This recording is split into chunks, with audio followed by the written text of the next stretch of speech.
Em torno de 10, 15 tá bom. E aí no áudio você explica, né? Aí, tipo, no áudio eu expliquei todos, até, tipo, no ornograma eu não coloquei muito detalhado, né? Eu fui colocando só a linhagem. E aí no áudio eu fui explicando também. Mas eu coloquei tipo, uma característica, igual o senhor falou, que era pra colocar uma característica do Deus. Beleza.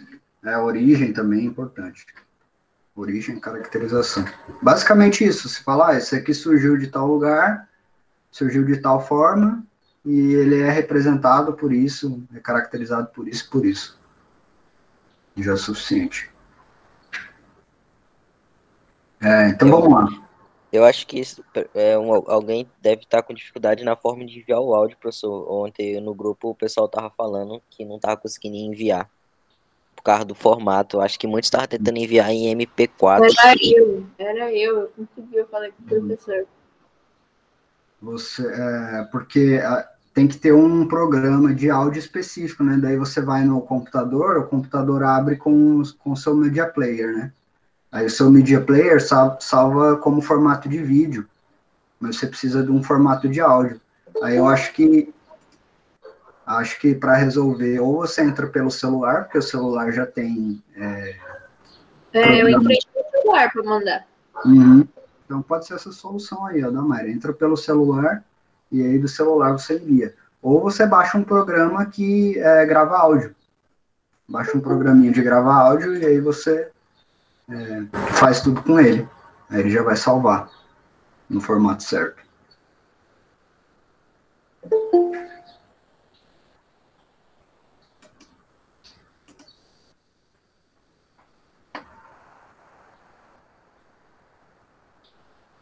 Bom, então é isso, né?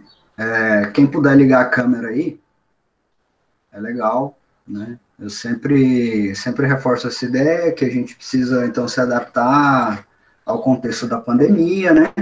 E aí, essa adaptação exige, às vezes, a gente se expor também, no sentido de ligar a câmera para a aula conseguir ficar alguma mais dinâmica, né? Eu estou com esses slides aqui, eu vou falar um pouco deles, né?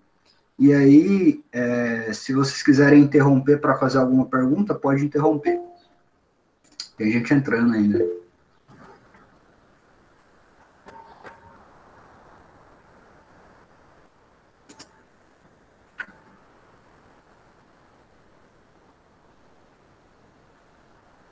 Se você. Pergunta do Gabriel, né? Você pode. Se você, no organograma, você, nessa explicação da origem, você mostra a ligação entre eles, tudo bem, tá certo. Agora, não pode assim. Então falei de Gaia, depois eu falo de Hera, e eu não mostro nenhuma ligação entre Gaia e Hera. Aí não funciona como organograma. Precisa mostrar, então, porque que um está vinculado ao outro, né? Esse vínculo que é o que eu quero testar, Prof, avaliar. Sim. no organograma vou fazer tipo assim, vai explicar quem é filho de quem, ou quem é marido e mulher, e fazer a ligação só? Pode ser. Tem uns que não são questão de filho, né? Mas todos têm uma história assim que envolve. Para o surgimento de um envolve o outro. Aí conta essa história. Conta essa historinha. Assim, vai ter que falar de todos os filhos de Zeu? Todos que você colocou lá, né? Tem os filhos de Zeu, mas tem várias outras divindades também, né? Às vezes você Porque pode tipo, não falar deles. Zeus teve muito filho, então uma parte Tem não bastante ia. tritão também, tem as entidades primordiais, né? Nós poderia falar só das entidades primordiais e aí os titãs e aí parar nos deuses do Olimpo. Poderia também. Mas você pode começar pelos deuses do Olimpo e falar dos vários dos filhos de Zeus, né? Também dá. Aí Tá eu bom. comecei do cara lá, o Caos. Legal, né? Porque daí você pega o início, né? A palavra caos tá bem comum agora, né? A gente usa bastante na ciência agora a palavra caos, né? A gente está interpretando a natureza agora como caos. Eu nunca eu não sabia não desse negócio da mitologia grega que o início de tudo era caos. Eu só ouvi falar de caos uma vez, foi num anime o poder de Rei Arthur é o poder do caos, alguma coisa assim. É um conto do Rei Arthur. Todas as historinhas, jogo, qualquer historinha que tem tradição no Ocidente, vai ter essas referências, né?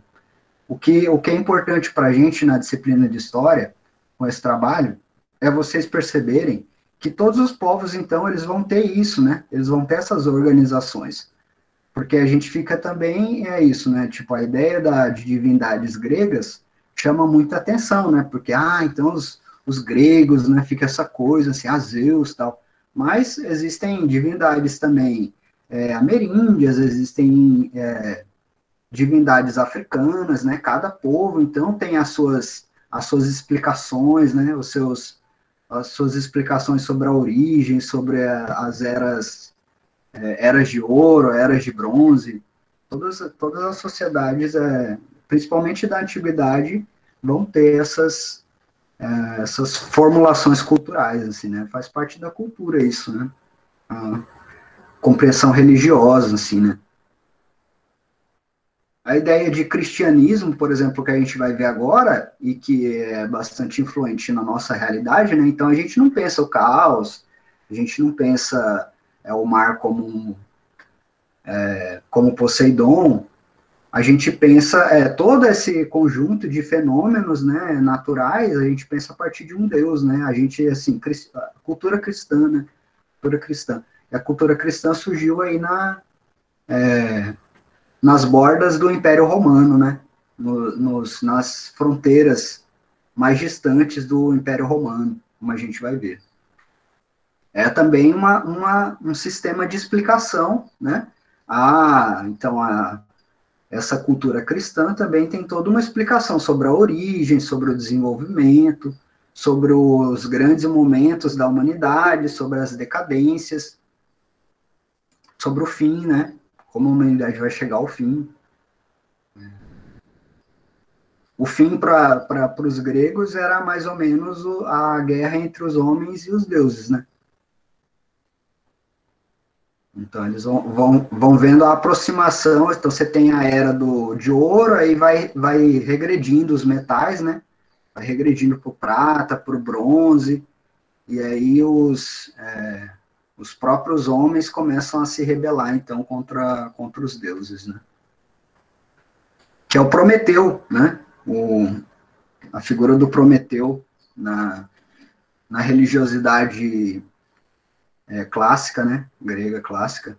Então, Prometeu é o cara que vai roubar o fogo dos deuses, né? Prometeu também é uma figura importante para o nosso ocidente, né? Quem é o Prometeu? O Prometeu é o cara que rouba o fogo dos deuses. É o cara que desafia os deuses, né? Um pouco essa ideia. Tem tudo a ver com a ideia de ciência, por exemplo. Tá, vamos lá. Tem 4... Vocês viram que a gente divide a história, então, lá da Grécia, né? Da Grécia clássica. A gente fala período clássico, porque, como eu já disse, é a referência dos ocidentais, né? Então, os ocidentais, quando eles vão pensar as origens históricas dele, porque, de certa forma, a história substitui, então, essa mitologia, né? Porque se antes você explicava a sua origem através de uma divindade, né? Da história das divindades, dessa religião, com o tempo, você começa a tentar criar uma explicação humana, né? Eu até falei também lá na outra aula sobre o Homero, né? O Homero é um dos primeiros caras que vão tentar, então, explicar como é que surgiram as sociedades gregas a partir dos homens, né? Sem recorrer às divindades, tal. Falar só das questões humanas mesmo, de quem chegou, quem foi, quem dominou quem, né? Então, o Homero faz essa narrativa e a gente fala, então agora está se falando da história. World of War, tudo a ver. Eu fui ler o comentário, nunca leio os comentários. Estava falando... das divisões. Então tem o Homero, né? Aí o Homero a gente marca como, na aula lá eu falei sobre o Homero, e como o Homero marca uma divisão do estudo das sociedades gregas, né? Então essas divisões, para ficar mais fácil de compreender. A gente faz isso em quase toda a antiguidade, ainda mais porque quando a gente vai estudar a antiguidade, a gente estuda períodos de tempo muito longos, né? Vocês devem tá encabulados, assim, né? Isso torna um pouco mais difícil, mas é também interessante, né? Tipo, quando você vai chegando na história moderna, né? Na Primeira Guerra Mundial, na Segunda Guerra Mundial, você vai perceber que a gente estuda períodos de tempo bem pequeno. Então, a Primeira Guerra Mundial durou lá 15 anos, né? Agora, aqui a gente fala de 10 séculos de boa, em uma aula. Igual agora aqui, ó, a gente vai sair de 6.000 antes de Cristo, de 600 antes de Cristo, né, do século 6, e a gente vai até mais ou menos o século 4 depois de Cristo. Então a gente vai ver o que é isso, 9 séculos. Em uma aula a gente vai ver. Então a gente faz essas divisões, né, para ficar mais fácil de pensar, de organizar, a gente então faz essas divisões temporais. Então a gente dividiu lá na primeira aula o estudo das sociedades gregas em 4 partes, né? E aqui também a gente está dividindo em 4 partes. A primeira parte a gente vai falar, então, de como se forma essa região, né? Esse lugar que se chama Roma, qual é o sistema de governo inicial ali, quem são os povos que compõem esse lugar que a gente chama de Roma, a Roma antiga. Daí depois a gente vai, no segundo momento, no segundo período, a gente fala um pouco de como essas primeiras formas de organização deles, eles começaram a ter certos problemas, né? A gente tenta apresentar esses problemas, quais foram os problemas, e aí como eles solucionaram esses problemas, e ao mesmo tempo que solucionavam esses problemas, realizavam um processo de expansão, né? Então, como eles se expandiram, e depois, como essa expansão, ela acabou se desestruturando, né? E aí chegando à falência desse governo, dessa cidade que centralizava esse poder. Então, a gente começa lá mais ou menos no século VI, e aí Roma, né? A gente sabe que Roma, então, está situada ali na Itália, né? Como vocês estão vendo aqui está a botinha da Itália. Roma hoje é o território da igreja, né? Então, Roma hoje funciona como um estado. Ela é um estado governado pela igreja católica, né? Ela não tem presidente. Quem é o presidente de Roma? É o próprio Papa, né? É o Papa. Então, nesse período aqui que a gente está vendo, aí não existe cristianismo, né? Não existe o Papa. Quem habita essa região ali de Roma é uma série de populações que estão identificadas aí nesses nomes, né? Então, a gente destaca principalmente aqui os etruscos, né? Que era uma população organizada em torno de função militar, né? Então, a sociedade toda funcionava com base na ideia de que participava dessa sociedade aquele sujeito que podia ser um guerreiro, né? Então, quem são os etruscos? Os etruscos são guerreiros por excelência. Toda a organização social deles é voltada em torno da ideia de que eles são guerreiros, né? De que eles fazem a guerra. As estratificações sociais, então, são estratificações militares, né? Então, se você é comandado por alguém na hora da guerra, você também, na hora da política, também é comandado por essa pessoa, né? Então, a mesma hierarquia que funciona no momento da guerra, funciona em todo o restante da vida social, né? E aí os etruscos, eles vão se misturar, incorporar várias outras populações que estão por aqui, né? Não aparecem aqui, mas são importantes alguns povos chamados de latinos também. Tem muita influência grega, né, também, nessa região toda, como a gente viu lá no período helênico, né? Então, no período helênico, você tem uma grande expansão da cultura grega a partir da dominação dos macedônicos, né? Os macedônicos vieram lá do norte, conquistaram Atenas, Esparta, conquistaram todo mundo, empurraram os persas, e aí nesse movimento, que foi muito rápido, com o Alexandre o Grande, foi muito rápido, eles disseminaram também a cultura grega. Então, toda essa região aqui da Itália, essa região romana, tem bastante influência dos gregos. Eles têm uma monarquia, então, nesse primeiro momento, né? Os etruscos, então, eles conquistando esses povos e se reunindo com esses outros povos, eles constroem uma monarquia, né? E aí você tem lá o monarca, que é também um líder militar, né? Você tem abaixo do monarca uma assembleia de cúrias, né? Eu falei também nessa aula, e depois eu tenho que passar um texto também para vocês, sobre os gens, né? Na aula passada eu falei sobre os gens. Isso, entender os gens é importante para entender a sociedade grega e a sociedade romana. Então, os gens eram as unidades familiares, né? Então, quando você assiste aqueles filmes lá, Cavaleiro da Tábua Redonda, qualquer filme da Idade Média, sempre tem as casas lá, né? Tem bastante isso em jogo também. A ideia de casas. Então, cada povo tem as suas casas. E é como assim, se o reino fosse uma grande família, né? E essa família é liderada por quem? Por um grande guerreiro, que é ao mesmo tempo o rei deles. Então é mais ou menos esse sistema, né? Então as assembleias seriam o quê? Seriam aquelas famílias, né? Os líderes das famílias mais importantes, né? E das famílias que organizam seus próprios exércitos. E aí quando tem uma guerra, essas famílias todas se reúnem em torno do líder principal, que é esse monarca, para combater. E essa assembleia, então, funciona como esse conselho dos vários anciões, dos vários líderes de família que ajudam o monarca, dão conselhos e propõem estratégias. E você tem também essa figura que é central aqui para entender Roma, que é o Senado, né? O Senado é uma espécie de conselho dos anciões, né? E a principal função do Senado é criar as leis.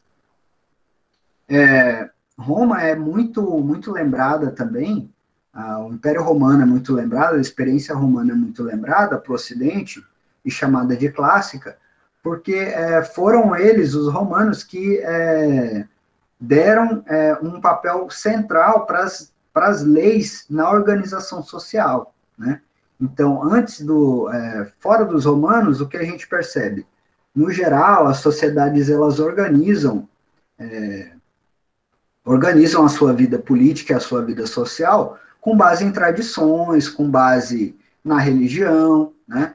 Então, o líder religioso ou o líder militar, ele é o cara que organiza a sociedade, que julga, então, o que tem que fazer no caso de uma invasão, ou que, no caso de dois sujeitos lá estarem brigando, ele vai fazer a justiça, né?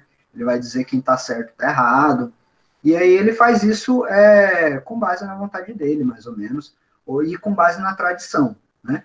Com base naquilo que a moral da época, a cultura da época determina. E os romanos, eles vão ter muito esse negócio de escrever as leis, então. Então, eles vão criar várias estruturas, depois a gente vai ver no período republicano, né? Depois de uma monarquia começa uma república em Roma. Nesse período republicano, eles vão criar uma série de instituições, assim, para organizar essa vida social. E aí, cada questão da vida social vai estar regulamentada por um texto, né? Então, se você for fazer direito, por exemplo, você vai perceber que no direito, o início do estudo do direito então, falar um pouco da experiência romana, né? Porque é esse momento onde escrever as leis se torna o principal meio de organizar a vida social, né? Isso é feito, então, no Senado romano. Aí o Senado são quem? São pessoas que são eleitas. Então, a Assembleia da Cúria aqui, ela se reúne, que são sujeitos importantes ali, né, da região, os líderes das principais famílias, né? Aí percebe que tem uma questão nobre sendo criada também. Quem são esses líderes das principais famílias? Vão ser os nobres, né, o que a gente vai chamar de nobres lá na Idade Média, que é aquele cara que vai deter o poder social, poder jurídico, com base na herança de família dele, né, no fato dele ser filho de um fulano. Então, já essa tradição da nobreza vem desde aí, da antiguidade, né? E aí vai se tornar bastante central na Idade Média. E aí, como você tem, então, toda a estrutura social voltada para aqueles sujeitos que têm um sobrenome, então, né, que são patriarcas, e que também, por serem dessa espécie de nobreza militar, eles têm também riquezas, né? Então, você sendo militar significa que você... por que se faz tanta guerra, né? Se faz tanta guerra porque você conquista escravos, né? E aí, assim como era na Grécia, funciona aqui em Roma também. Em toda a antiguidade, o trabalho, né? O trabalho que é utilizado, então, para construir uma casa, um coliseu, um teatro, uma estrada, um aqueoduto, né? Todas essas estruturas que são muito comuns, assim, das civilizações da antiguidade, ela é feita principalmente com trabalho escravo, né?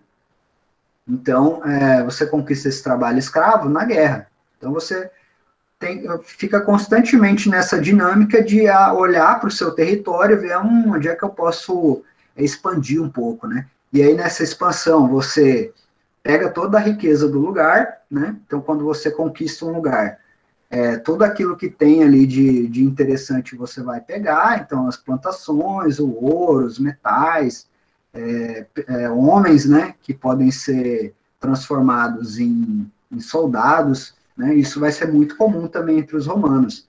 Então, você captura lá as crianças, leva para sua cidade e aí dá uma educação romana para ela, né? Então, o sujeito foi capturado lá no Egito. Aí ele é levado lá para Roma, recebe uma educação romana, né? Às vezes um escravo lá, ou é um comerciante, alguma coisa assim, né? Mas veio de outro lugar. Veio através da captura na guerra, né? Então, por isso a guerra é bastante central. E aí, esses sujeitos que participam da guerra, eles são os sujeitos mais ricos, por conta disso. Porque capturam os escravos, os espólios, né? Que, na verdade, é o que eles roubam no processo, né? Aqui a gente tem um desenho bem do início de Roma, né? Então, Roma é essa cidadezinha aqui, né, do lado do rio, né? Aí tem a mitologia lá que esses nobres, então, esses nobres que a gente vai chamar de patrícios, né? Eles faziam uma história, assim, dentro da política romana, de que eles eram os descendentes dos fundadores de Roma, né? De Rômulo e Remo, né?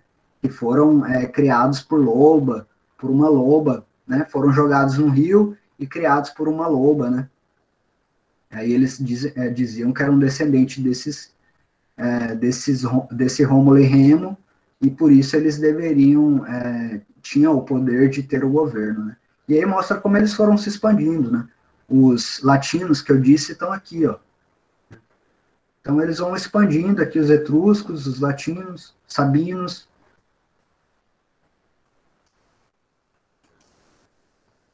Essa expansão, ela, então, é uma característica marcante desse primeiro período, né? São vários processos de expansão, mas eu vou chamar a atenção para dois. Tem um processo de expansão que contra os persas, né? Contra os povos, então, que estão no lado leste, né? Então, principalmente esse Império Seleucida aqui, ó, e esse Império Pártia. Então, os romanos, eles tinham um grande poder naval também. O poder naval dos romanos é o que vai garantir a expansão, né? Porque com o poder naval, eles controlam o comércio do Mediterrâneo. O comércio do Mediterrâneo é como se fosse assim, o comércio global hoje, né? Então, hoje a gente não tem um comércio global. O que é um comércio global hoje? Significa que tem estradas, né, pelo mar, vamos usar esse pensamento geométrico, né? Tem estradas pelo mar, e aí sai um navio todos os dias de Hong Kong para chegar na América, né? Então tem uma rota que todo dia traz coisa de lá e leva coisa daqui, todo dia. E isso existia no Mediterrâneo também, né? E aí quem controlava isso? Vários povos controlavam alguma parte, né? E o que os romanos vão fazer? E por isso eles vão conseguir expandir tanto. Eles vão conseguir controlar todo o comércio do Mediterrâneo, porque eles vão expandir ao longo de toda a borda aqui do oceano, do mar, né? Mar Mediterrâneo, porque não está aberto, né? Como está fechado aqui, ó, tem só o canalzinho aqui para passar. Esse aqui é o canal de Suez, né? Aqui nessa pontinha está a cidade de Cartago. Cartago Cartago está aqui. A cidade de Cartago, que é uma cidade dos fenícios, né? Não sei se vocês lembram dele. Os fenícios muito loucos. Depois dá uma olhada nos fenícios. Dá uma olhada nas divindades dos fenícios depois.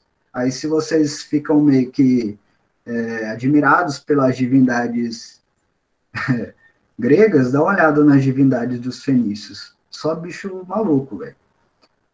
Então, os fenícios eram povos, principalmente povos mercantes, e eles controlavam o meião aqui do Mediterrâneo.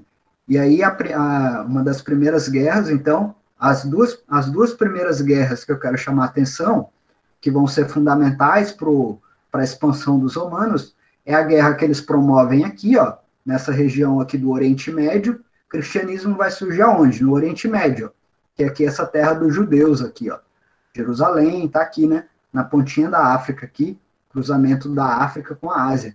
Então eles vão se expandir para cá e para o norte da África, que é onde está os fenícios e a cidade de Cartago. Então são essas duas principais frentes de expansão, né? Essas guerras para o leste, contra os Seleumas e os Pátrias, ela ocorre mais ou menos em 92, até... olha só quanto tempo vai durar. Começa em 92, então começa mais ou menos no século I a.C., né, e vai durar aí praticamente 6 séculos. 6 séculos de guerra, né, que vão formar mais ou menos esses desenhos aqui, ó. Então tem essa grande região aqui da Armênia, né? E aí existe uma série de povos aqui nessa região. E aí os romanos eles vão constantemente disputar essa região aqui com esses povos que a gente pode chamar de germânicos, né? Armênicos, né? Mais germânicos, né? Onde é mais ou menos a Alemanha e a Rússia hoje. Então, e que os romanos vão chamar de bárbaros, né? Então, as setas aqui demonstram a quantidade de batalhas, né? E como eu estou falando, são 6 séculos, né? 6 séculos de movimento militar nessa fronteira aqui, ó. No finalzinho da Europa. Percebem que essa fronteira aqui, ó, ela é até hoje uma fronteira disputada, né? Então, ó, a Síria está aqui, né? A Síria está constantemente em guerra também. A gente não ouve na TV que está tendo guerra na Síria, né? Ataque de Israel. Então, essa região do Oriente Médio aqui, ela vem sendo disputada, né? Desde a antiguidade. Olha só como é instável essa fronteira aqui, né? E aí, talvez por conta disso mesmo, porque a gente tem aqui a fronteira entre duas tradições, né? Então, aqui você tem uma tradição mais ocidental, uma tradição com uma inspiração mais grega, né? E aqui você tem uma tradição mais oriental, né? Povos mais orientais, com uma outra concepção de universo, e aí eles não se bicam, né? Não se entendem, né? Um quer conquistar o outro o tempo todo. E aí, então essas são as guerras persas, elas são importantes, porque né, nesse processo longo aí, o exército romano ele vai se especializar bastante, né? Como a gente vai depois dar mais algumas informações, mas o soldado romano, ele seguia nesse início aí da monarquia, ele seguia mais ou menos a dinâmica do soldado ateniense lá. Então era o cara camponês ali, que tinha um monte de dívida, né, para pagar, e aí essas dívidas eram para quem, né? As dívidas desse plebeu, vamos chamar esse cara de plebeu.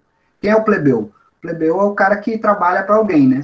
Ele não tem uma terra, então ele tem que pegar uma terra do Estado, então ele vai lá, fala com algum desses senhores para conceder uma terra para ele trabalhar, e aí em troco desse trabalho na terra, ele tem que dar uma parte da produção pro cara, né? Ou em terras do Estado mesmo. O monarca vai lá, disponibiliza uma faixa de terra para que os camponeses trabalhem, em troca disso, né?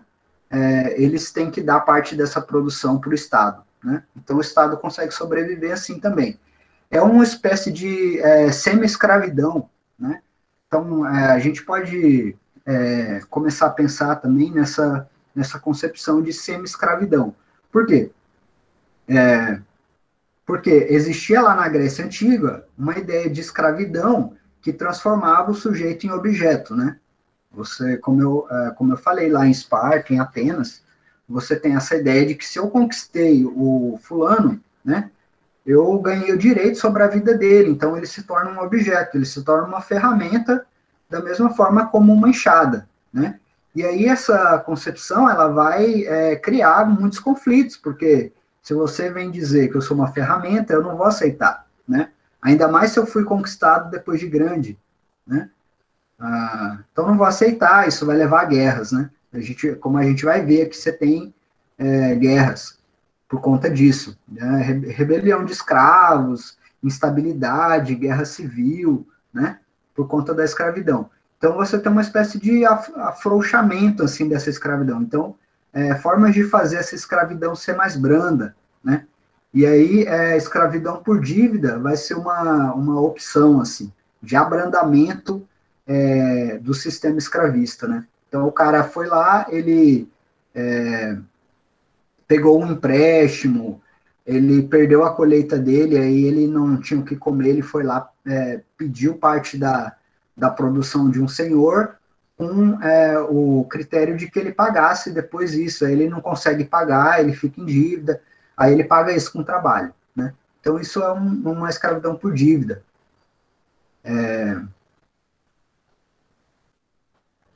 Então, eu estava falando da questão dos militares, né? Com essa expansão, os exércitos romanos eles vão se especializar cada vez mais, né? E essa especialização, então, significa que o cara vai começar a ter um salário, né? Ele vai ser financiado para ser militar. Por isso que eu estava na questão do camponês, né? Porque antes disso, antes do soldado, então, ele ser um funcionário, ele ter um salário, funcionava através disso, era o camponês que ia para a guerra, né, como era lá em Atenas. Então o cara parava o que ele estava fazendo e, vamos ali que tem um combate a ser travado. Ele tinha que ir lá. Você tem uma dívida comigo, então você vai lá no meu lugar. Rolava isso também. Então essas guerras persas são importantes para mostrar como o exército romano ele deixou de ser essa instituição que era constituída por pessoas escravas, por pessoas que estavam pagando dívida, por um cara que não tinha nenhum vínculo militar, para se tornar um trabalho especializado, né? Algo que o cara, então, ele era educado desde do início para fazer e ele passava a vida toda dele fazendo, né? Qual é a sua profissão? A minha profissão é ser soldado. Ele recebia um salário, recebia terra para fazer isso. Então, esses processos constantes de de invasão de novos territórios, essas disputas na fronteira, é que vão causar essa especialização militar. E aí outra guerra importante também, essa é o que a gente chama de guerras púnicas, que é aquela guerra que eu estava falando para vocês entre os fenícios e o Império Romano, né? Então Roma já aparece aqui unificada, né? Basicamente unificada. E aí você tem Siracusa, era uma região dominada por piratas ainda, né? Nesse momento. E quando, mais ou menos? Mais ou menos no século II a.C., né? Então percebam que, como era o mar Mediterrâneo, a parte norte era dominada pelos povos de tradição grega, né? A gente viu lá que Atenas era um povo bastante centrado na ideia das navegações, né? Então, essa galera aqui controlava a parte norte e a parte sul controlada pelos fenícios, e no meio aqui, pegando dos dois lados, eram os piratas, né? E aí a sede, então, Siracusa, qual era o governo de Siracusa? Não tinha, era o governo pirata. Quando você vê lá no Piratas do Caribe, então, que eles chegam naquela região lá, naquele lugar que é a cidade dos piratas, é uma espécie de representação dessa cidade aqui, Siracusa. Eu acho que tem até esse nome, em Piratas do Caribe, Siracusa. E aí lá você encontra indivíduos de todo tipo, né? Por quê? Porque é isso, pirata não tem uma nacionalidade, né? Então é reunião de vários sujeitos que debandaram de algum lugar e chegaram ali. E aí vivem de pilhar outras embarcações, né? Então esse aí é o contorno e essa disputa então entre os romanos aqui em laranjado e os fenícios em verde, ela vai ser concluída com a dominação dos romanos. Então os romanos eles vão dominar essa pirataria aqui, vão dominar Cartago, né? Dominar no sentido é incorporar, né? Não significa que você aniquila todo mundo, tem uma aniquilação grande, né? De sujeitos, mas você tem também uma espécie de acordo, né? Você faz um acordo ali com a elite da região, e aí essa região, ela passa, então, a pagar tributos, a permitir que as tropas, elas entrem no território, né? A permitir que o Império Romano construa fortificações militares na região. Funciona mais ou menos assim. Essas são as guerras púnicas, então, entre os romanos e os fenícios. Com essas guerras púnicas, eles vão dominar todo o Mediterrâneo, vai se formar uma elite de comerciantes e a escravidão vai aumentar. Esses são os grandes impactos assim, dessa guerra.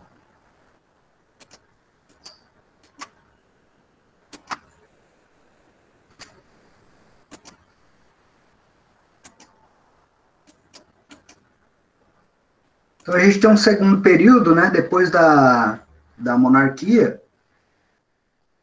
Então, esse período da monarquia aí, ele corresponde a mais ou menos um século, né? O período inicial ali, então, quando os romanos, eles, a partir de Roma, eles expandiram para toda a Itália, e aí chegam no Mediterrâneo e começam a promover duas frentes de guerra, né? Uma em direção ao leste e outra em direção, uma por terra, em direção ao leste, e outra por mar, em direção ao norte da África, né? E aí, nesse processo, é que a ideia de um monarca, ele vai cair em desuso, né? A própria importância que o exército vai ganhar, vai ser importante para derrubar a ideia de que, então, tem que ter um monarca que passa o poder de pai para filho. Então, os romanos, eles abandonam essa ideia, né? Você tem disputas internas dentro da própria sociedade romana, e a partir dessas disputas se destrói a ideia de monarquia e se instala uma ideia de república, né? Essa região, então, romana, ela já está muito maior nesse momento, né? Já houve uma grande expansão. Vamos ver aqui, ó. no período da República, o domínio romano já é muito maior do que aquele período inicial. Então, já dominou toda a Itália, já expandiu bastante para o leste, né? Tem ainda uma região aqui não conquistada, né? Que é a região da Gália, que vai... Não, isso aqui é o mar mesmo. A região da Gália está aqui, ó. É porque em amarelo aqui está o mar. Ficou meio estranho esse mapa. Mas, então, parte desse território aqui germânico, né, já está ocupada e parte da África também já está ocupada. Ainda não é o tamanho máximo do Império Romano. Eles ainda vão atingir um tamanho maior que isso. Mas já é um território grande. E aí esse território grande, ele vai abandonar a ideia de ter um líder, então, né? Esse líder monárquico geralmente era quem? Era um cara que vinha lá daquelas cidades originárias de Roma. Era um etrusco, era um latino, era uma mistura desses dois, né? E aí as outras cidades, né, que todas têm a sua elite também, têm a sua nobreza própria, elas vão falar, não, eu não vou ficar sendo governado por um etrusco, eu também quero participar. Então, esse movimento de criar uma república, ele é uma resposta também para esse império, para esse território maior agora.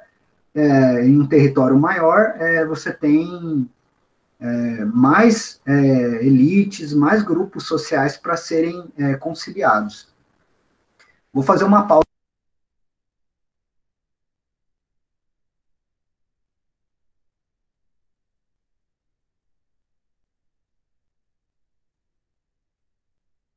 Professor, você tá falando alguma coisa? Que você estiver falando, não tô ouvindo nada. Nem eu. Não, já tá aparecendo ali no nome Ele dele. disse que ia dar uma pausa. Beleza, vou aproveitar e pegar um pulo. Fui só pegar água, aproveita aí, pega água também. 2 minutos a gente volta.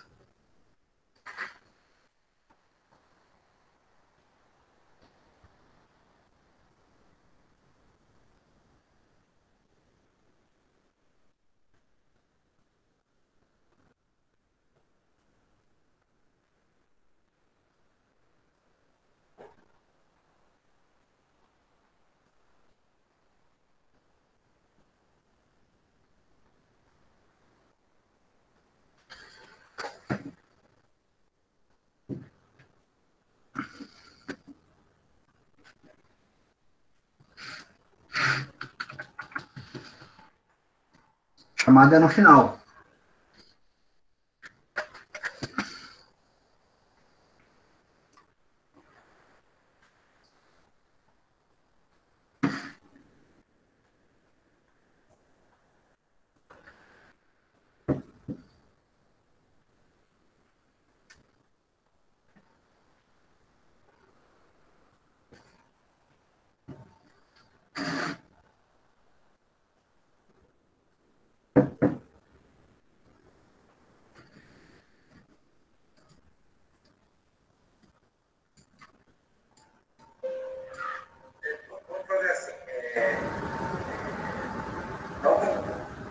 Que todos não conhecem, acho que a maioria entendeu a dinâmica da certificação intermediária e precisa da legislação, né? Eu acredito que precisa de um conhecimento mais profundo. Professor, Sim. eu acho que tá muito ruim, não tô conseguindo entender nada.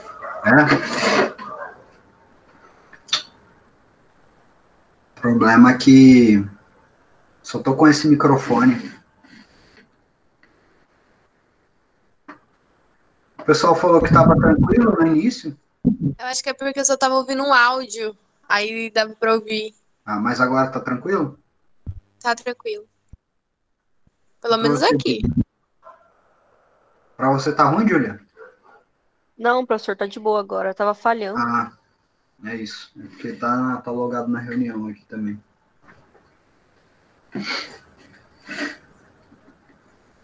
Bom, vamos lá, vamos voltar. Todo mundo aí?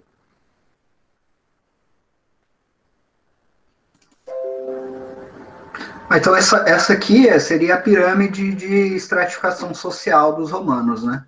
É legal, quando você, então, for estudar qualquer sociedade, principalmente antiga, né?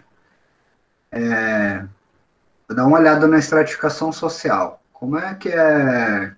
Quais são os principais grupos sociais que compõem aquela sociedade, né? Aí, como eu disse também em aulas anteriores, né? A gente faz esses estudos dessas sociedades tão antigas, né, de tanto tempo atrás, com o objetivo de, então, perceber como a sociedade humana, os seres humanos, né, a gente não deixa de ser animal, né? Por mais que a gente seja um animal muito estranho, né? Porque você olha para um ser humano e olha para um animal e você fala, nossa, não parece, né? Não parece que que vêm do mesmo lugar. Então, mas ainda assim a gente né? A gente vem do mesmo lugar ainda assim, né? A gente vem do mesmo planeta, né? Do mesmo processo, no mesmo planeta. Só que a gente tem essa diferença, e como que a gente compreende qual é a causalidade, o motivo, a razão, né? Qual é a razão dessa diferença? A gente olha para o passado, né? Olha principalmente a história, né? Aí as outras disciplinas podem dar outros argumentos. Mas o argumento da história, para quando alguém, então, faz essa pergunta, para quando alguém pergunta, por que o homem é tão diferente dos outros animais, né? Por que você olha um ser humano de qualquer sociedade aí e você nota uma diferença drástica com qualquer animal? Por conta do tempo, né? Por conta do movimento do tempo, né? Foi o movimento do tempo que causou isso, a temporalidade, né? A experiência temporal. Então, o homem, em algum momento, ele foi muito mais parecido com um animal. Você ia olhar um ser humano e um animal e ia falar, tá diferente, mas, né? Você pegar um homem neandertal lá, um homo sapiens, né? Um homem dragão, né? Que está milênios, né, para trás do nosso tempo, você vai ver que é um pouco mais próximo, né, o modo de vida dele. Mas aí, conforme vai passando o tempo, esses modos, eles vão sendo cada vez mais diferentes. Então, as sociedades humanas romanas, elas são tão diferentes, assim, dos animais, que elas fazem lá suas estratificações, né? Ela é toda dividida, né? Então, você tem uma grande divisão entre aqueles que são os patrícios, né? Quem são os patrícios, então? São aqueles que têm origem nobre, são aqueles que lideram as guerras, né? Então, que recebem um treinamento militar, que têm uma vida voltada para a conquista militar. E você tem lá os plebeus, né? Os plebeus são quem? Naquele primeiro momento de Roma, né? E até aqui também na República, eles são os homens que compõem a maioria da guerra, né? Então, você tem os peões, né? No tabuleiro de xadrez, você tem os peões, e logo atrás você tem aqueles que lideram os peões, que vão fazer as grandes jogadas, né?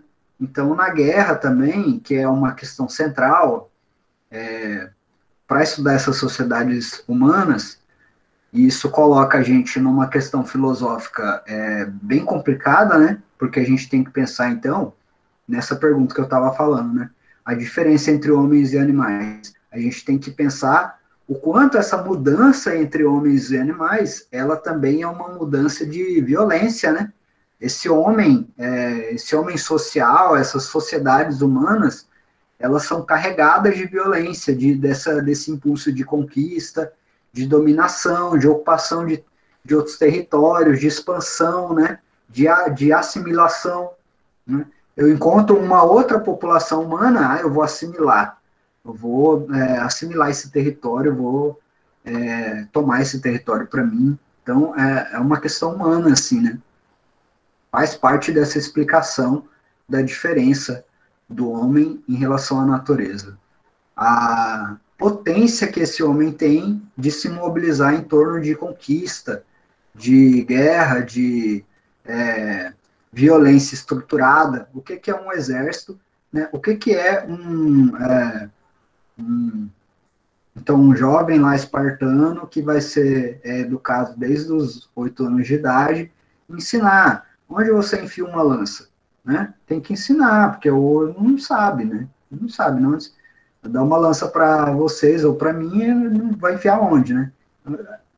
Ensina o cara, né? Onde você mata, como você segura um escudo, né, e recebe uma porrada e ainda fica em pé, vai ensinar a ter esse tato com a violência, tornar essa violência mais eficiente, né. Se vocês assistiram os videozinhos lá do Nerdologia, tem um que ele fala da questão das legiões, né, romanas. Então, os romanos, eles usavam esses escudos grandes, né, e aí eles colocavam esses escudos um do lado do outro. Isso era uma tática de guerra bastante imbatível, assim, em terra, né? Porque segurava um cavalo, né? O cara vinha com um cavalo disparado, correndo com uma lança na frente. Os soldados todos se fechavam com aquele escudo quadradão cobria o corpo inteiro dele e para cima da cabeça ainda. Botava a lança para cima, podia vir com o cavalo correndo. Ele ia se espatifar no meio daquele muro ali, né? Virava um muro com uma lança por cima. A opção do cavalo era o quê? Pular. E aí, quando ele pulava, a lança acertava. O cara já caía lá no chão, né? Já caía de uma altura. E aí, quando ele caía lá, já estava pronto para ser abatido, né?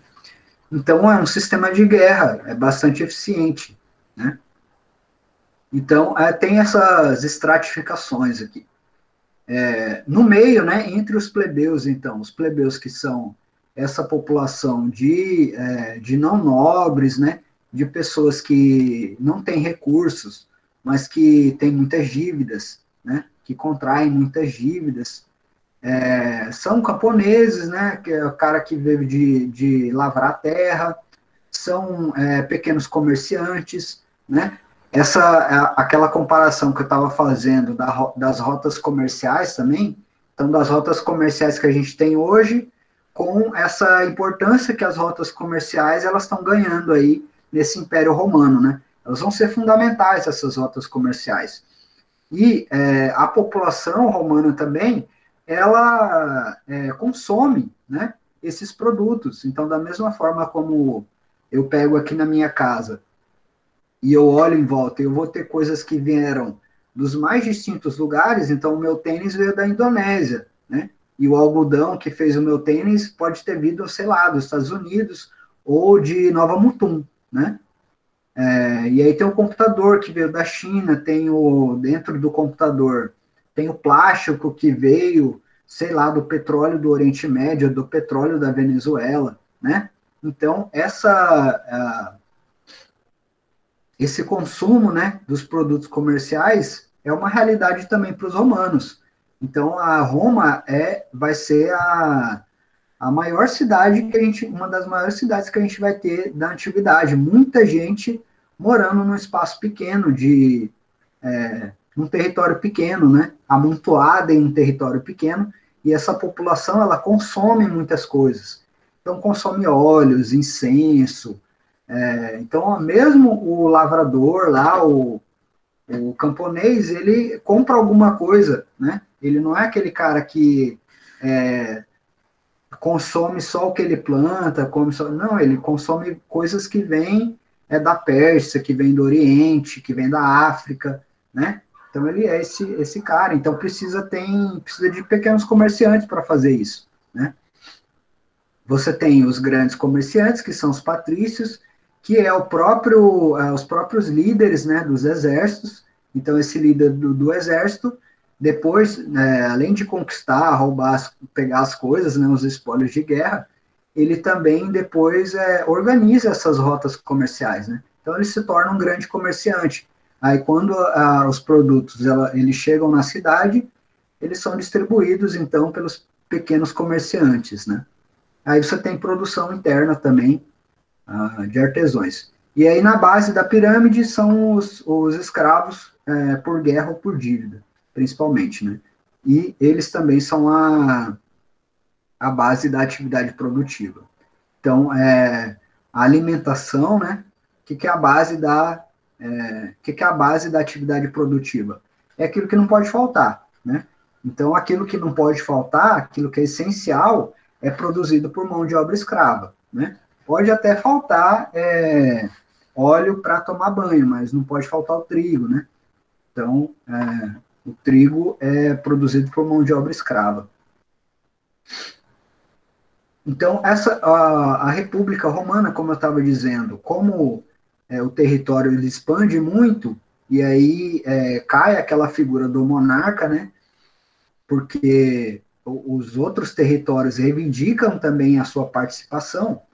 Então, a República funciona como uma espécie de aglomerado dessas várias cidades que foram conquistadas, né? Então, toda cidade que foi conquistada, a sua elite ela vai poder participar do governo de Roma. Como que ela vai poder participar?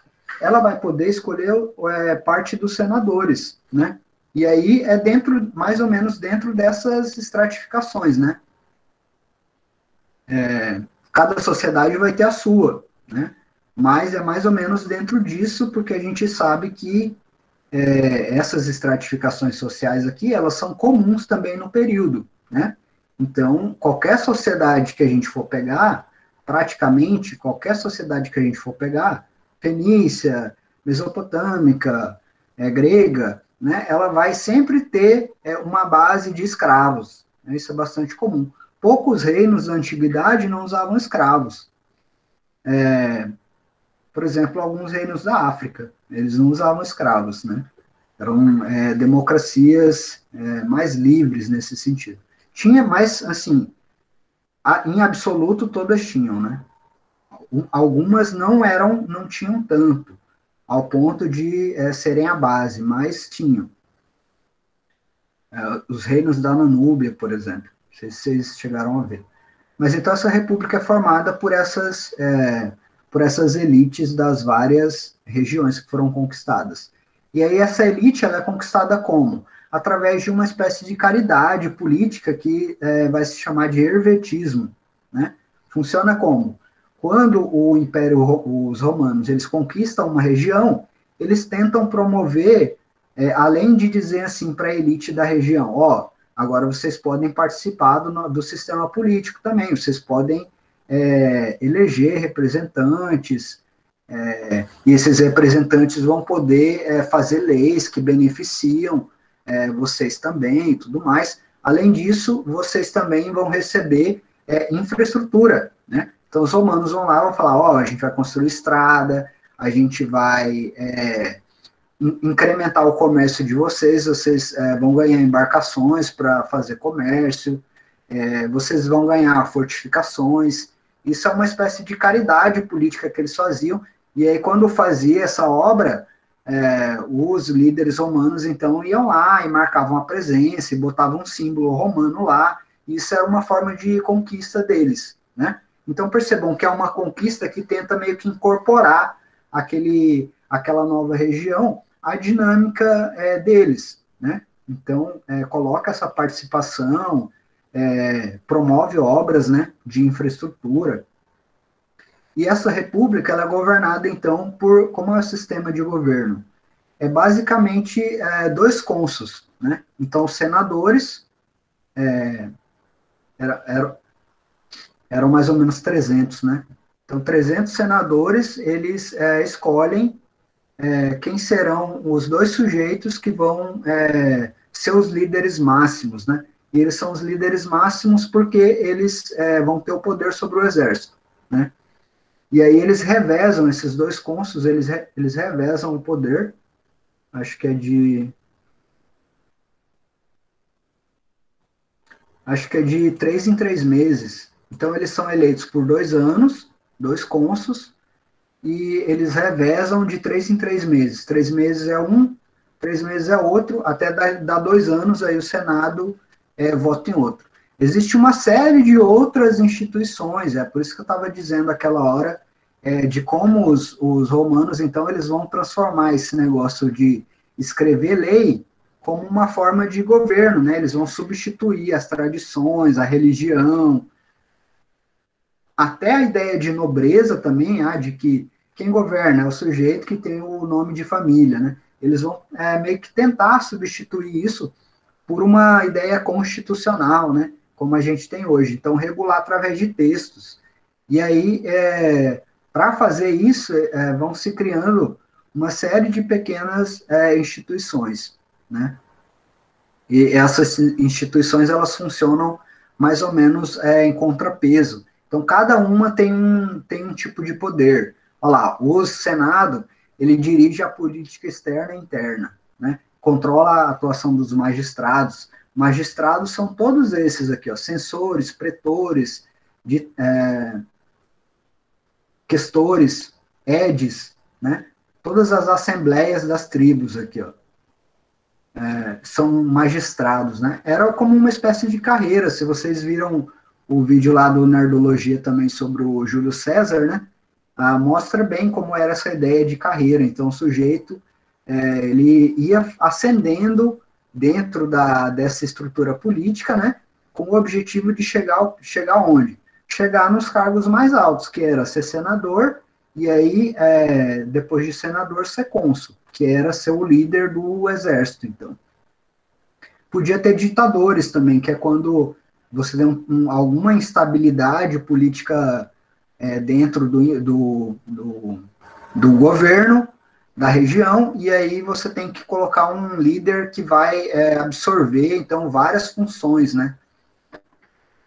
Aqui está descrito lá, os pretores, então, administravam a justiça, era mais ou menos como os nossos juízes, né?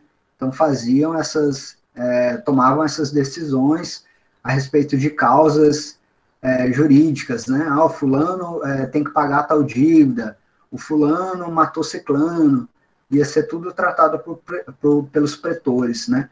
Aí, de onde vinham os pretores? Os pretores eram eleitos por uma assembleia centuriata, né? Quem participava dessa assembleia centuriata?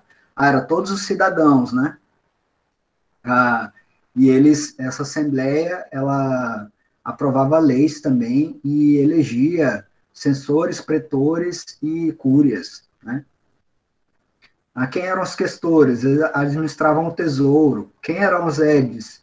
Eles supervisionavam os mercados e as vias públicas. Então, percebam, tem toda uma estrutura administrativa aqui, ó, pode chamar isso de burocracia também.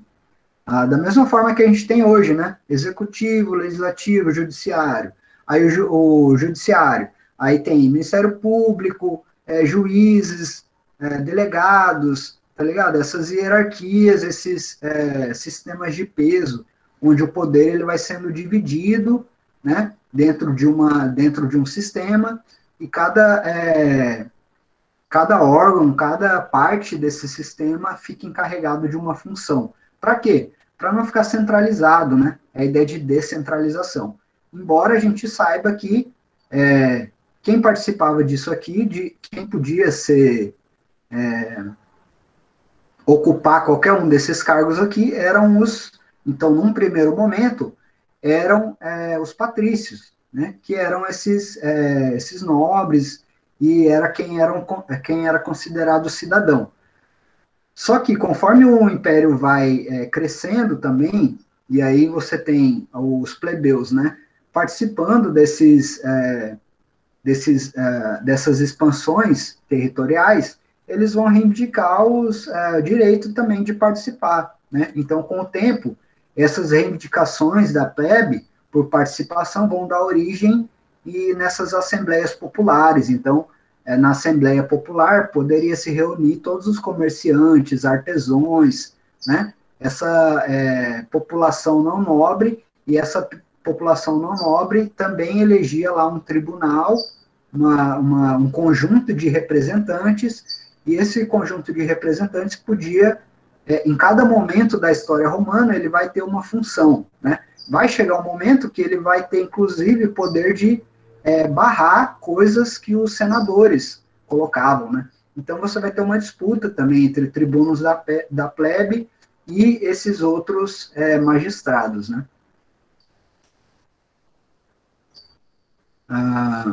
Então, esse cursus honorum era mais ou menos esse caminho das honras, esse caminho dos magistrados, que era a ascensão profissional, assim, né, o sucesso, né? O sucesso do cara, então, era percorrer esse cursus honorum, onde ele saía de uma pequena função lá de cuidar da via, cuidar de uma rota comercial, até se tornar um cônsul, um senador, né? E aí esse processo vai gerar revoltas, né? E atrelados muito também à própria expansão. Então, conforme vai tendo essa expansão, os plebeus, eles começam a reivindicar a participação política, né? Que eles não têm. Como eles fazem essa reivindicação? Eles saem da cidade, eles se juntam todos, né? E saem da cidade e vão para algum monte, né? Então, é uma região montanhosa, a região da Itália, né? E aí os caras, eles iam para uma montanha e ficavam lá. Isso significava o quê? Significava que eles estavam dizendo que não iam pagar dívidas, que não iam sair para ir para as guerras que estavam ocorrendo, que não iam cumprir os seus trabalhos de escravidão, os seus contratos de escravidão. Era uma rebelião também, onde eles se negavam a participar dessa sociedade. E, às vezes, também pegavam em armas, né? Como tinha muita gente reunida, então, e muita gente descontente, sempre tinha essa possibilidade dessas pessoas, então, resolverem, não, então vamos lá e vamos quebrar tudo, né? E isso acontecia também. E aí, a questão de Roma é sempre a questão militar, né? Por quê? Porque ela nunca para essa expansão, né? Sempre está tendo algum... lembra lá no início que eu mostrei que a guerra com esses povos germânicos em direção à Pérsia aqui, ela dura até o século VI? Então é isso, tipo, ao longo dessa expansão aqui para outras áreas, eles não deixam de combater em nenhuma das fronteiras, o que significa sempre a necessidade de exército. E aí, no meio disso, os plebeus na capital começam a se revoltar, né? A reivindicar direitos, e eles, acontecem algumas reformas lá. Esses irmãos Gracos, eles são pessoas que vão se colocar, então, a favor do direito dos plebeus, né? São senadores que vão se colocar como a favor dos direitos dos plebeus, e a partir da sua atuação política, então, das suas falas, né? Da liderança dessas rebeliões, eles vão conseguir algumas satisfações dos interesses dos plebeus. Por exemplo, o fim da escravidão por dívidas, né? Então, o sujeito não podia mais ser escravizado por conta de ter uma dívida com um nobre, né? Gato doido, velho.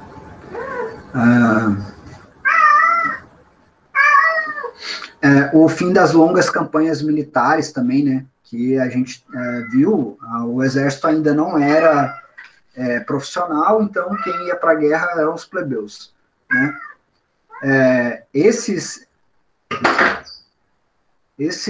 camponeses também, eles se juntam com escravos, né? Então, esses escravos, por exemplo, os escravos que são liderados por Espartaco, né? Muitos desses escravos, eles são utilizados nos combates públicos, né? Combates circenses, assim a gente pode dizer, né? Porque acontecem dentro de um palco e que eram usados para diversão da população, né? Então você captura alguns sujeitos, às vezes você captura esses sujeitos criança, dá uma educação militar para eles e depois eles têm que pagar isso, né? Eles são obrigados a lutar uns contra os outros ou lutar contra animais, né? E aí isso é uma espécie de espetáculo que a nobreza e a plebe também assiste, né? Só que esses escravos, eles se revoltam, conforme a expansão aumenta, você tem mais desses escravos, né? E aí, são os gladiadores, né? Tem um filme também, Gladiadores.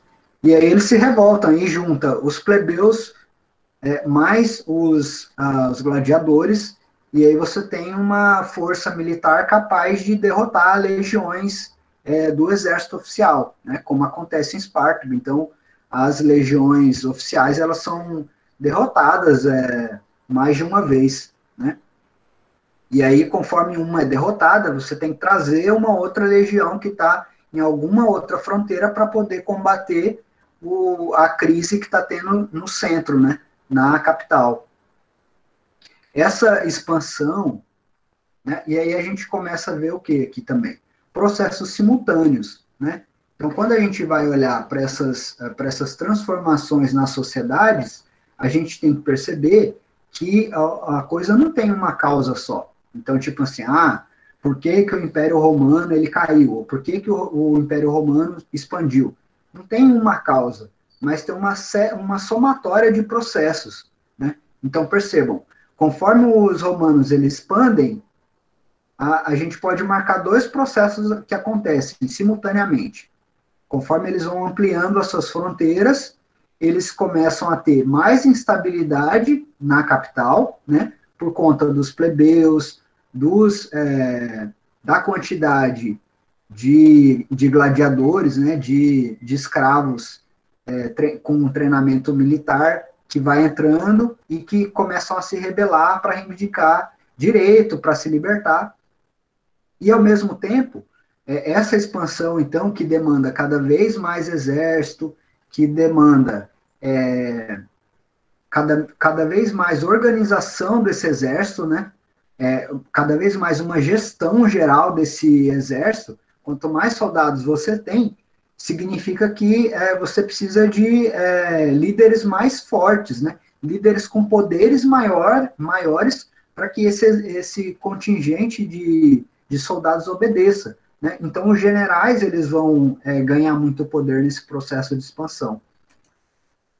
E aí, o que a gente vai ver na sequência, um outro período já do Império Romano, vai ser basicamente o conflito, então, entre aquele sistema legal ali que foi criado, onde tinha 2 cônsules, né? Onde o poder ele estava distribuído em vários pequenos cargos ali de magistrados, né? Um conflito entre esse poder, entre esse sistema republicano e os generais, que eram quem realmente detinham o poder central para a política romana. Por que central? Por que o exército é a política central? Porque é uma sociedade expansionista, né? Porque ela só consegue, então, ter trabalhadores para sua cidade se ela conquista territórios e ganha escravos. Porque a nobreza de Roma, ela depende dos espólios que são conquistados na guerra, né? São com esses espólios, por exemplo, então eu vou lá, invado o Egito e saqueio o Egito. A quantidade de ouro que eu retiro ali, a quantidade de escravos que eu retiro dali, a quantidade de trigo, de cereais que eu consigo pegar nessa invasão, ela me permite, então, construir estradas, construir fortes, construir embarcações, né? Então, estruturar esse império. Então, o que estrutura o império? A conquista, né? É a própria conquista que permite a manutenção desse império. E aí você vai ter o cara que lidera esses exércitos, ele vai falar, então quem manda é eu, né? Eu que, sem mim, você não tem Roma. E aí vai ser esse outro período que a gente vai ver, o período em que esses generais, eles vão conquistar tanto o status, assim, dentro dessa sociedade, eles vão ser tão glorificados pela população, né, que eles vão ter mais poder do que os cônsules que foram eleitos, né. Isso acontece de uma forma indireta, né, primeiro, então, o Júlio César, que é o primeiro protótipo de imperador, assim, que retorna para Roma, né. Então, você tinha um monarca lá no início, aí você tem esse período republicano, que é um momento também da expansão do território, e aí, quando esse território está atingindo uma extensão máxima, assim, quando ele está dominando todo o Mediterrâneo, você começa a ter esses generais com muito poder, né?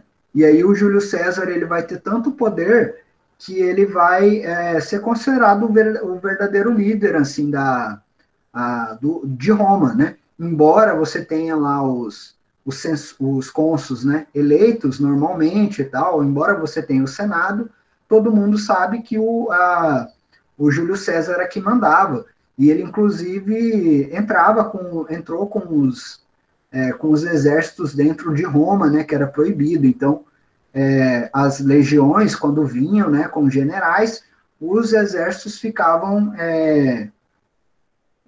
antes de entrar na cidade, eles ficavam fora da cidade. E o Júlio entra na cidade, e aí você tem o quê? Uma série de guerras entre os próprios generais, né? Começa a ter uma série de guerras entre os generais. Então, cada cônsul também, como era um líder do exército, né? Ele também era um general, né?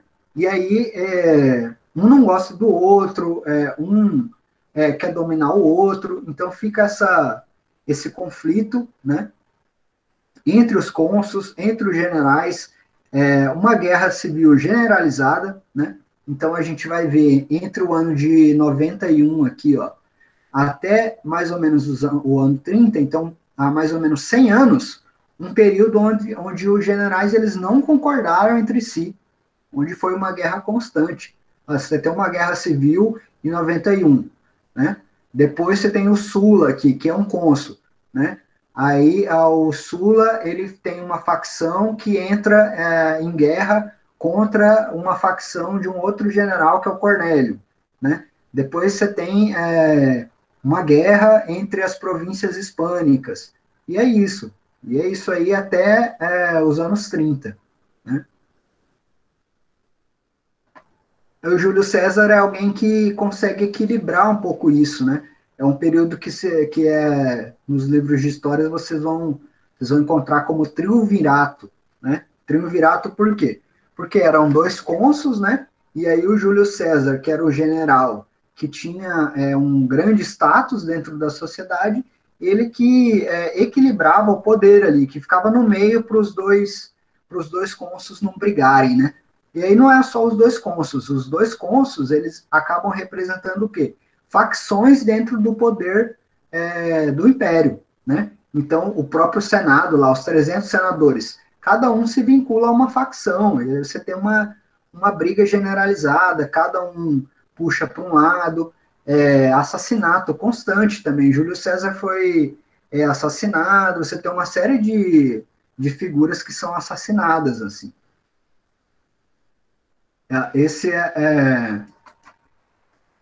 Então, esses conflitos internos, né, entre os generais, entre os senadores e os generais, entre os cônsuls, é o que vai marcar essa ascensão do império, né?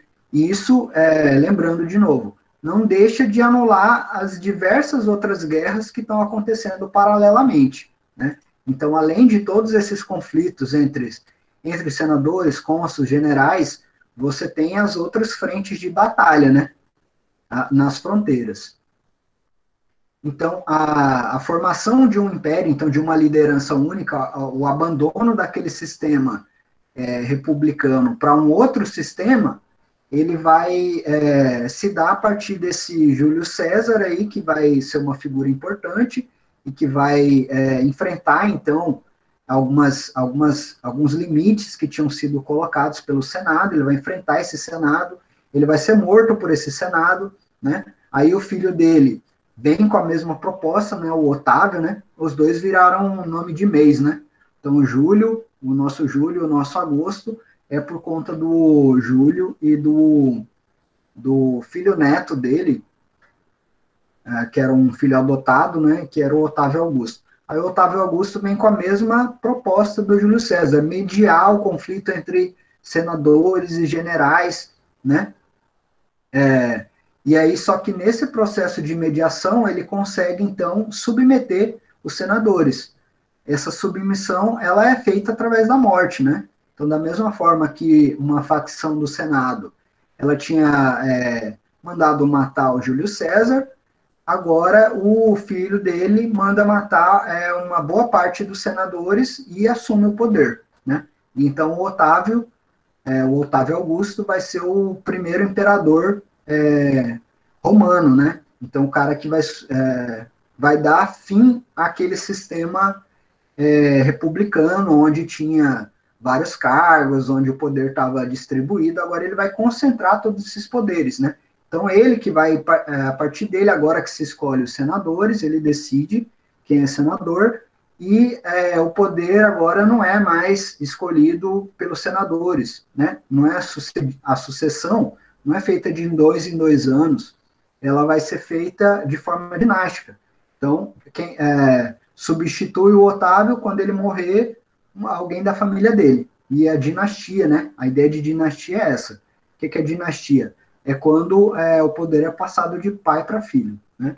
É passado dentro do mesmo sobrenome, dentro da mesma família. Então o império funciona como uma dinastia. Cai todo aquele sistema republicano, o poder é concentrado nas mãos do imperador, né? E esse momento do império também é um momento, então, onde a expansão ela chegou no seu auge, assim, né? Tá tão grande o império que essa grandeza não tá conseguindo ser equilibrada no centro, né? Tá tendo muito conflito. E aí o que vai ser marcante nessa atuação do imperador, né? Ele vai fazer uma incorporação parcial dos territórios conquistados, né? Ele vai propor uma submissão parcial dos territórios conquistados, né? O que vai se chamar de Pax Romana. Funciona mais ou menos assim. Os territórios que são conquistados, né? E aqui a gente já está vendo, então, a extensão máxima que o Império Romano vai ter, mais ou menos, no século II. Né? Então, todos os territórios conquistados, nesse sistema da Pax Romana, do Império, eles são assimilados politicamente, mas eles podem manter a sua cultura, a sua organização social, né? Então, os romanos, eles não impõem assim, vocês têm que, agora, vocês foram conquistados, vocês têm que mudar a sua organização social, vocês têm que mudar a sua religiosidade, ele não impõe isso nesse momento.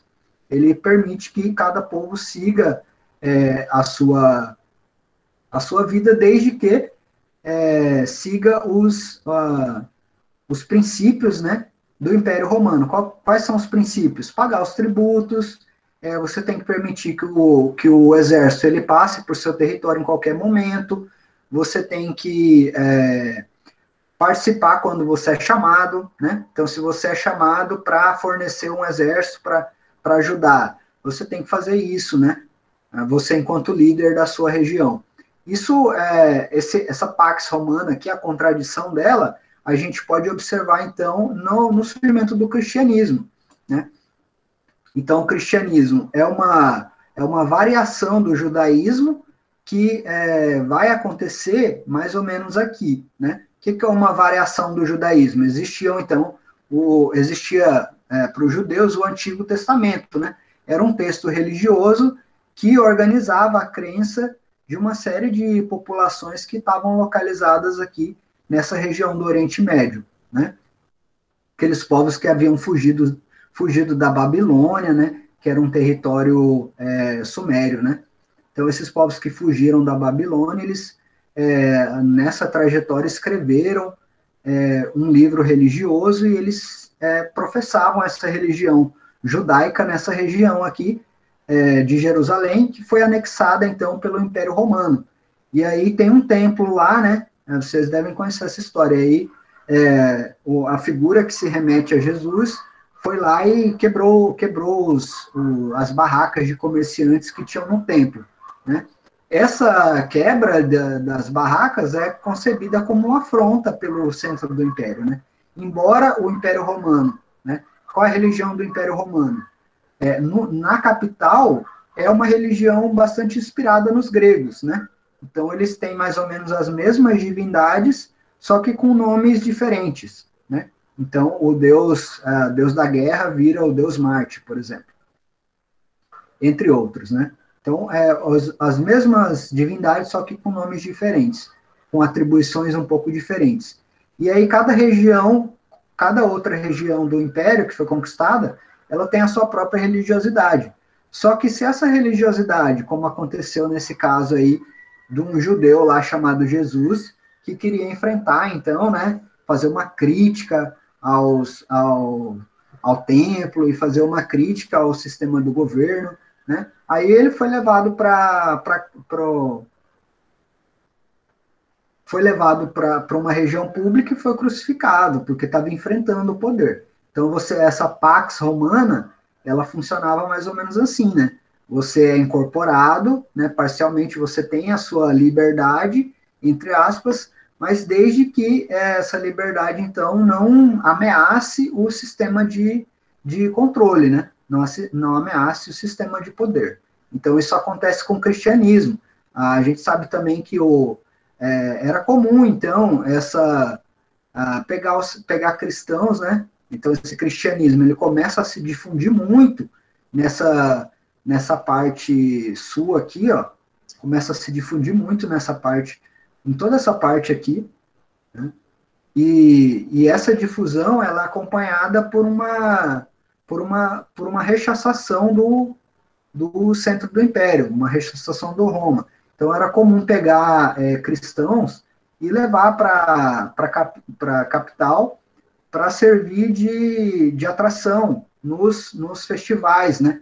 Nos festivais nos torneios, né?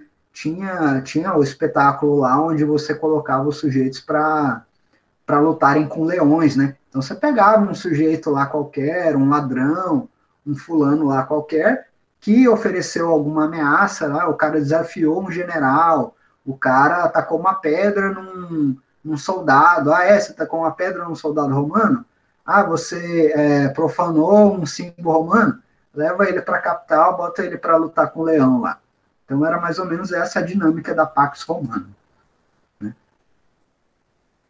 Nessa Pax Romana também, o imperador agora, que é o cara que detém, então, todo o poder político, ele distribuiu terra para os soldados, né? Agora, nesse momento do império, os soldados agora, eles já são profissionais, né? Então, não é mais o cara que cultiva a terra e esporadicamente vira soldado. Ele é soldado em tempo integral. Isso significa que ele vai receber salário, né? Então, se o império está enorme, significa que tem muito soldado, né?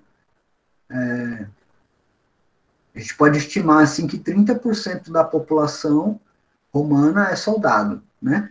E aí, essa população, então, demanda o quê? Demanda recurso para sobreviver como soldado.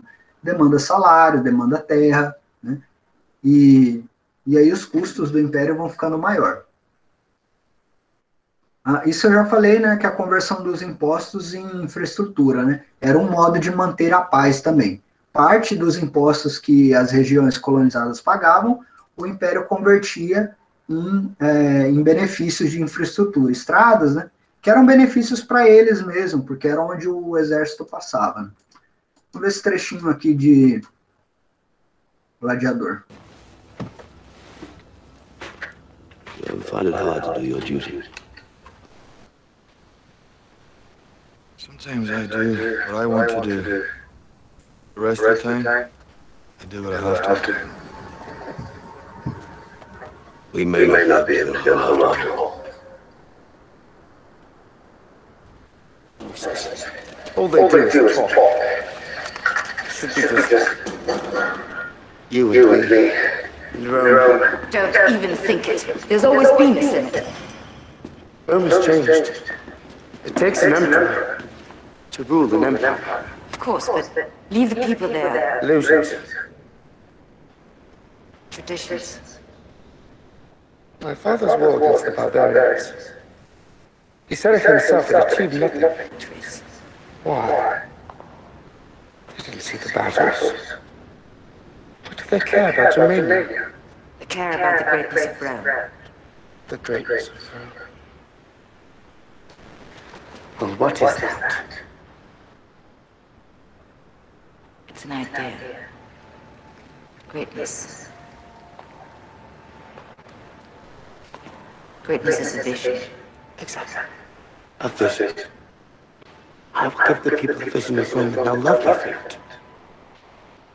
And they'll soon forget the tedious sermonizing of a few dry old men.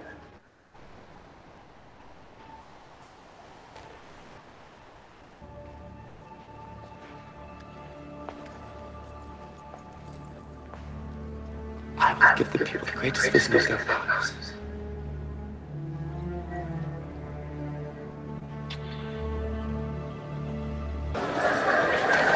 Games. 150 days of games. It was cleverer than I thought. Clever. The whole of Rome would be laughing at him. They weren't so afraid of his Praetorian. Fear and wonder, a powerful combination. You really think the people are going to be seduced by that? I think he knows what Rome is. Rome is the mob. You conjure magic for them and they'll be... You take away their freedom and still they'll roar. The beating heart of Rome is not the marble of the Senate, it's the sand of the Colosseum. You bring them death, and they will nothing for it.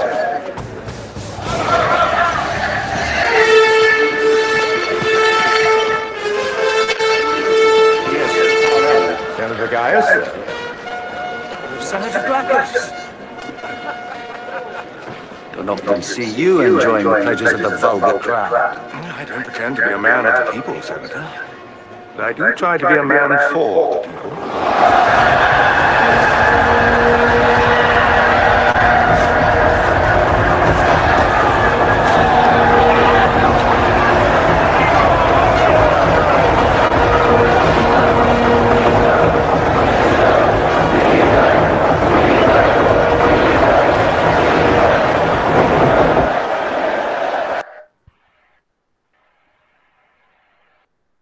Bom, então a gente vê aí três questões importantes, que é o conflito entre o imperador e o Senado, né, as disputas por poder ali dentro, dentro do próprio centro do império, e a questão da plebe também, né.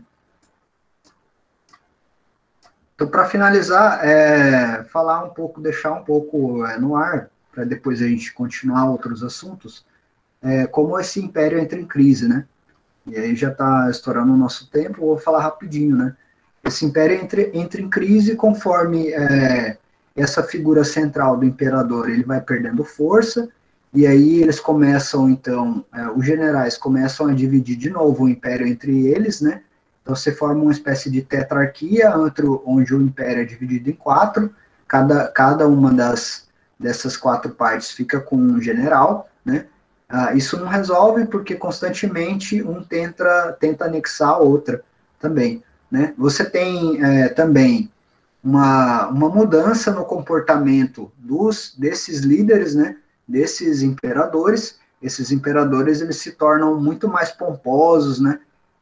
Que é uma espécie de hábito, que era uma espécie de hábito dos imperadores orientais, né? Embora o Júlio César e o Augusto tenham colocado o nome deles em meses, né, no calendário, tenham erguido edifícios com seu nome, né, então tenham se colocado como deuses mesmo dentro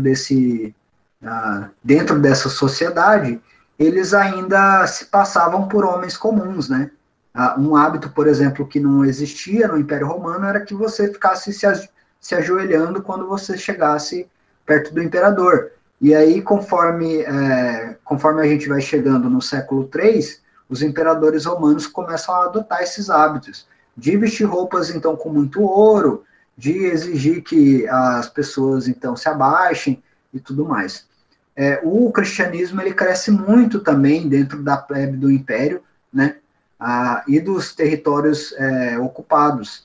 E aí, você tem uma mistura de, primeiro, um momento de perseguição, né, uma perseguição oficial, não é os episódios com Cristo, eles ainda não são perseguição oficial, porque eles não eram sistemáticos, assim, você poderia ser cristão naquele momento, né, mas quando vai chegando o século III, Tem tanto cristão que o cristianismo, então, como uma religião, começa a se tornar uma crítica ao império, né?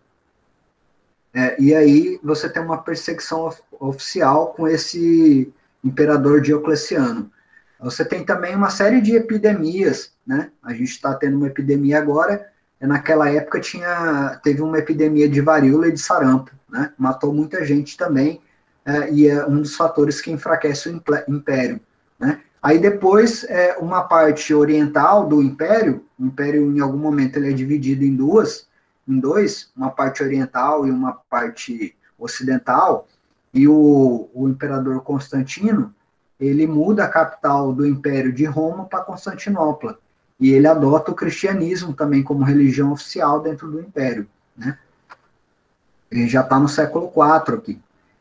Essa conversão do Constantino vai, então, fortalecer essa religiosidade, e essa religiosidade, como a gente vai ver depois, ela vai se estruturar depois em um sistema também, né, com uma hierarquia e tudo mais, e isso vai enfraquecer o governo romano. E, por fim, invasões que vieram do norte aqui, né, que nunca pararam, na real, né? Então, quando os romanos eles pararam de empurrar essa fronteira, os povos germânicos, esses povos do norte, que eles chamam de bárbaros, né? Chamam de bárbaros porque eles são diferentes deles, eles começam a empurrar de volta essa fronteira. E aí é o que se chama, às vezes, assim, no senso comum, de invasões bárbaras, né? Os visigodos, ostrogodos, mas a gente vai ver, então, depois, com calma, esse processo da cristianização, de como a igreja, então, como o cristianismo, ele era uma religião ali periférica, que convivia com outras formas religiosas dentro do Império Romano, e de repente ele se tornou uma instituição, uma coisa com templo, com hierarquia, com funcionários, né? Mais ou menos no século IV, né? Então, Cristo é do século I, mas a igreja mesmo, o cristianismo enquanto igreja, instituição, é de 3 séculos depois, no século IV. Bom, é isso aí, já estourei nosso tempo. E então, quarta-feira eu estou deixando uma atividade, não sai ainda não, que tem que responder a chamada. Quem saiu antes perdeu a nota de conceito. Eu tinha saído sem querer, professor, mas já entrei de novo já. Beleza. Vou digitar aqui, ó, chamada, aí coloca o nome completo. Professor. E aí, essa vai ser a nota de conceito. Professor. Oi. Tem uma amiga da nossa turma, a Roberta, do primeiro B, que ela teve que ir no dentista e estava até agora no dentista. Aí ela pediu para avisar que não teve como participar da aula. Beleza. Mas provavelmente ela fica sem a nota, né? Tá bom, eu vou avisar para ela. Mas professor. Se ela fazer os trabalhos, né? Professor. Oi. Eu coloquei meu nome completo e a turma, agora eu posso sair? Pode, não tiver nenhuma dúvida. Eu vou deixar a atividade na quarta-feira, então, que é um questionário, é a segunda parte da nossa nota. Professor. Eu estendi também, peraí só um pouquinho. Eu estendi o prazo da entrega da atividade da semana passada até a sexta-feira. Fala, Cláudia. Sobre o organograma, ele tem que ser manuscrito? Não, pode ser em arquivo, mas não pode ser pronto da internet, né? Ah, sim, mas a gente pode fazer tipo no computador, né? Não precisa. Pode fazer, você só precisa salvar numa imagem, né? Só que eu vou digitar no organograma, vou ver na internet se tiver lá o seu com a mesma cor, com o mesmo modelo, as mesmas coisas, aí eu vou falar, não, você copiou daqui, né? Tá. Mas se não tiver, se você fez lá e eu procurar e não achar nenhum igual... Tem que estar com imagem? Não, você tem que salvar em imagem, né? Ah, tá. Então você vai fazendo um programa, sei lá, de texto, aí depois você precisa transformar em um arquivo de imagem. Tá bom. Beleza. Se alguém tiver alguma dúvida do conteúdo também, pode falar agora ou mandar depois. Professor, Sim. o senhor não consegue modificar, por um acaso, o formato de enviar, colocar a imagem de imagem em PDF? Dá para acrescentar PDF. Mas por quê? Não, é por causa que eu mandei foto pro senhor falando sobre isso e tal, e o aplicativo que eu usei para fazer o meu organograma, ele não eu não consigo fazer, eu não sei, na verdade, fazer isso, transformar em imagem. Você pode pegar da print screen e colar no Paint e salvar como JPEG. Sim. Ah, tá. Também dá, né? Professor, eu mandei PDF, tá? Foi de boa, eu salvei o Ah, é? arquivo. Aí dá para mandar PDF também. Porque eu acho que é permitido documento de texto, né? PDF é imagem também, né? Isso. Mas é isso, quem não conseguir PDF faz assim, só joga no Paint, tira um print screen e joga no Paint. Beleza? Tchau, professor. Tchau. Beleza, professor? Valeu, galera. Valeu. Bons estudos aí. Tchau.